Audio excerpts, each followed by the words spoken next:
What if devs added crime to Pet Sim 99? Want someone's Titanic? Much like grow a garden steal function, you can walk up to the pet you want, pay some Robux, and boom, the pet is yours. After all, Pet Sim is a wasteland these days after the devs completely abandoned the game and everyone is out for themselves. Is it even possible to bring back Pet Sim from the dead and make it popular again? I decided to ask the community what they would do if they were Pet Sim devs for a week to see how they would revive the game. Ryan here said he would give everyone a refund and dissolve the company. Honestly, it's not a bad idea. I would definitely be happy, have thousands of dollars back in my pocket, just a clean break, everybody cut ties and goes on their separate way. The problem is that definitely is not gonna revive the game at all. Scooper here says he would become a brutal dictator and steal everyone's pets. Kind of taking crime to a whole new level. Instead of bro just walking up and stealing one person's pets, he's just gonna type in some admin commands and everybody's inventories is all gonna go to Scooper. And Spiral Edits here basically took it a step further and he said he would delete the map, the code, and the backup files. Meaning everybody's pets are still gonna get stolen, but now nobody gets it. Because he basically just Thanos snapped everything in this world out of existence. I'm starting to think that this was a very bad idea. There's gotta be some good ones here. After all, I did have over 213 people reply. And I will say that I do have at least 15 really decent ideas. Starting with this guy here who said he would give a free Titanic to everyone. And I know what you're thinking. You're either like, heck yes, let's do that. Or you're thinking, no, that's a bad, terrible idea. That would devalue all the other Titanics that already exist in this game. And while I do technically agree with you, I'm gonna give you something else to think about. Tell me, how much are your Titanic pets worth if you are the only one playing the game? Nobody's ever gonna buy it because nobody is even playing anymore. And to be clear, there are Titanics in the game that have like 10,000 existing in them. They might only be worth like 2 or 3 billion, but there's still other Titanics in this game that are literally worth about 60 to 70 billion still. Meaning that giving everybody a free Titanic will just make that Titanic worthless while still keeping value of the others. And to help with the bots just coming in and stealing all the Titanics, I'm actually going to amend this rule a little bit and not give a Titanic to everyone, and instead give a Titanic to everyone who had gotten to at least rank, I don't know, 15, 20, had played the game for a while, and then haven't logged on Pet Sim 99 for at least 30 days. After all, we're talking about reviving the game, and to revive the game, you're gonna need to have a reason for players to come back. And giving a Titanic to players that might have never had one, despite all the grinding and the ranking up they've done, might just be what they need to come back. I mean, we definitely aren't making everything free, as then literally nothing will have value anymore, but giving players a Titanic that have played the game, left it, and then came back could be a good idea. Just like another good idea would be finish out the fantasy world, which I just so happen to notice that I myself have not done. 42%. All right, let's change that real quick, shall we?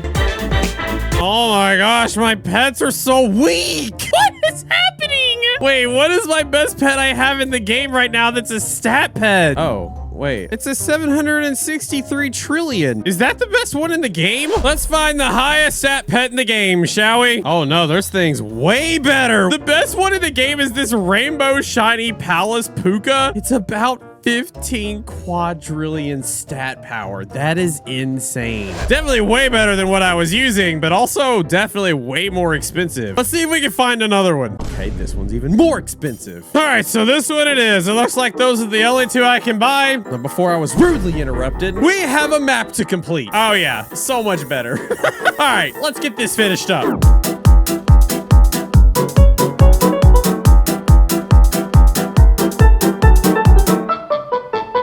And there we go. We've made it to the final area where it says it's coming soon. So really all Big Games has to do is just honor their commitment and actually bring the rest of the map soon. And then after this world is complete, they should make a world that has every event the game has ever had in it, which coincidentally enough is an idea I floated back to the Big Games devs about 4 or 5 months ago, right before, you know, they went on their crazy hiatus and everybody basically left the company. I thought then it would be a great great idea that instead of having a void world with a bunch of random stuff that doesn't make sense, you would have an event world where everything spawned off into all the past events that Pet Sim 99 had to offer. Honestly, you might have to structure it a little bit different than this.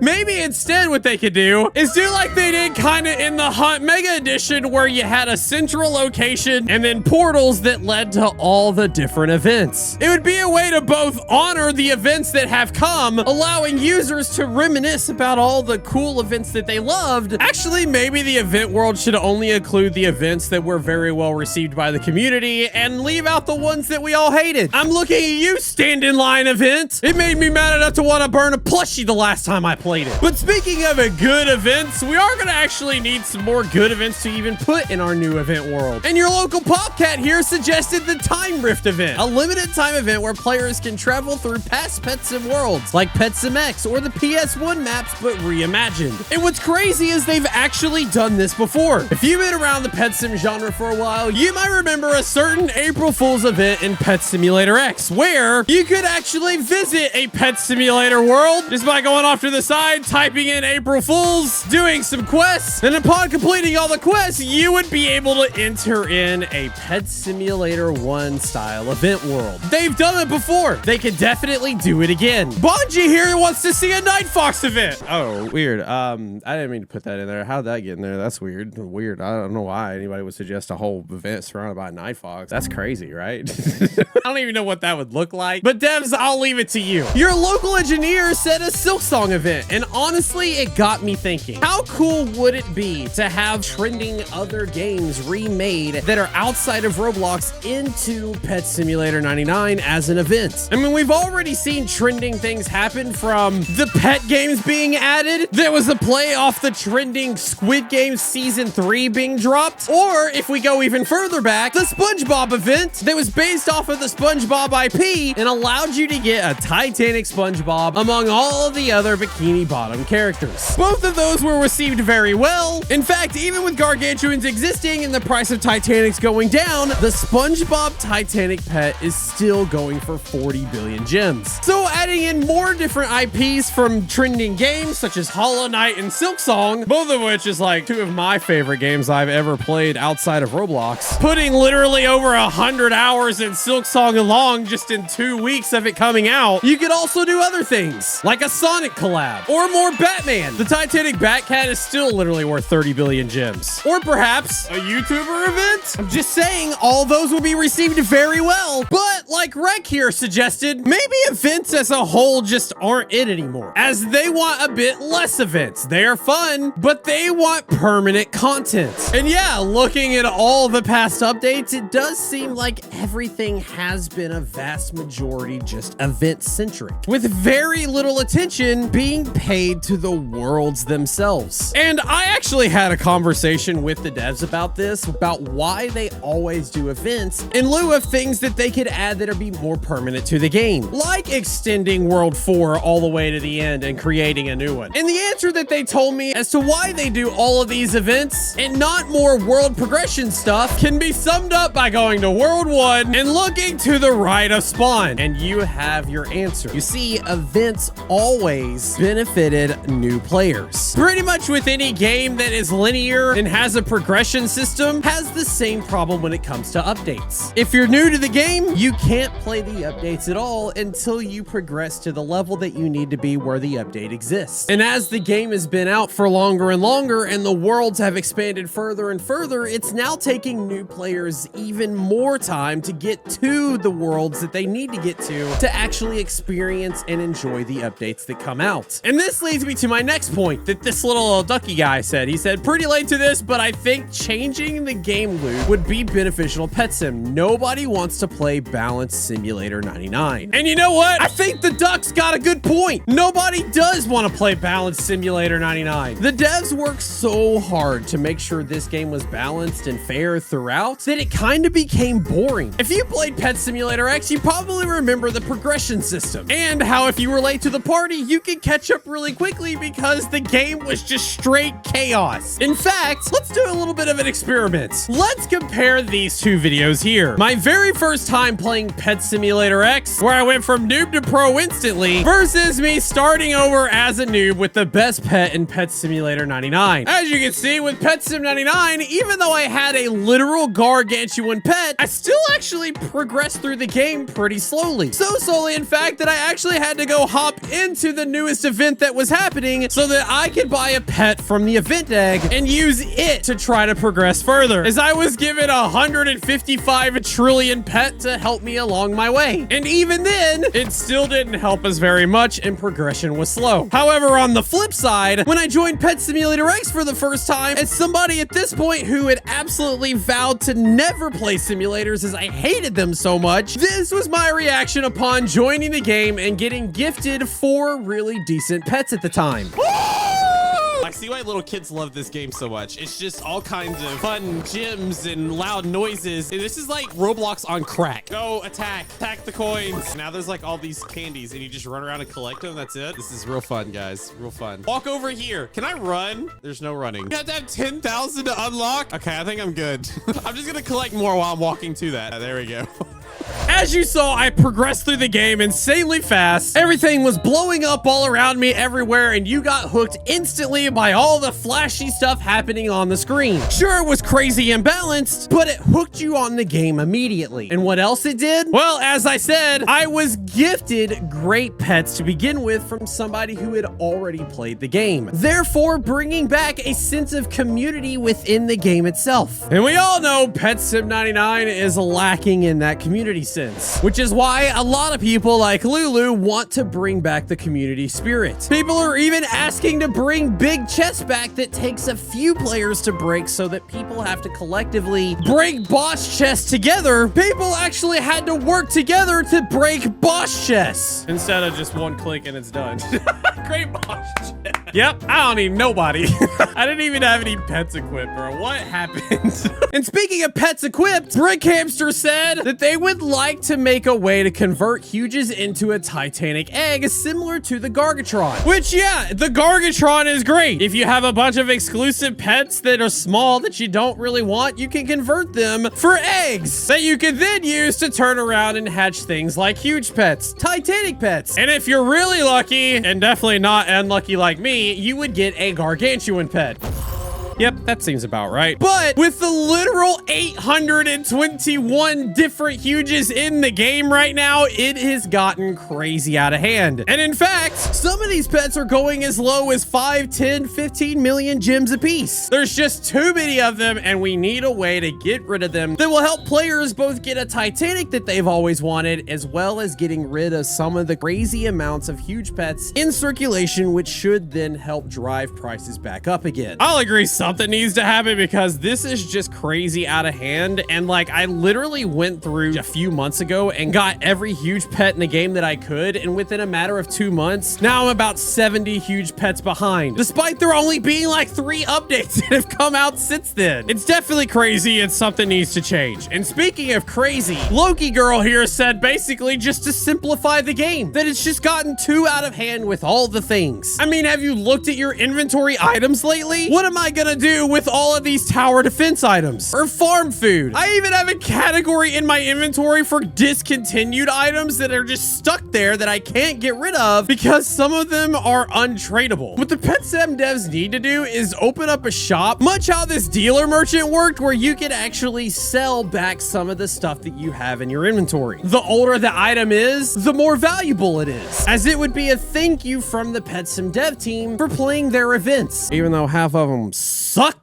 And on top of adding merchants, the Funhouse family want to add a pet merchant and an item merchant with normal, rare, and limited pets, with items that restock every 5 minutes to keep us playing instead of just beating updates for 5 minutes and then having to just wait for more content. This idea is basically directly inspired from Grow a Garden, where you could basically do the exact same thing. The only potential problem I see there is that some people would literally just use pay-to-win tactics and buy the best thing that you could get, basically then driving down the price and demand of said item. And speaking of pay to win, we should probably address the huge elephant in the room and what pretty much everybody wants the Pet Sim devs to do, and that is to remove the ungodly amount of pay to win in this game. Specifically, removing the forever pack. That's all.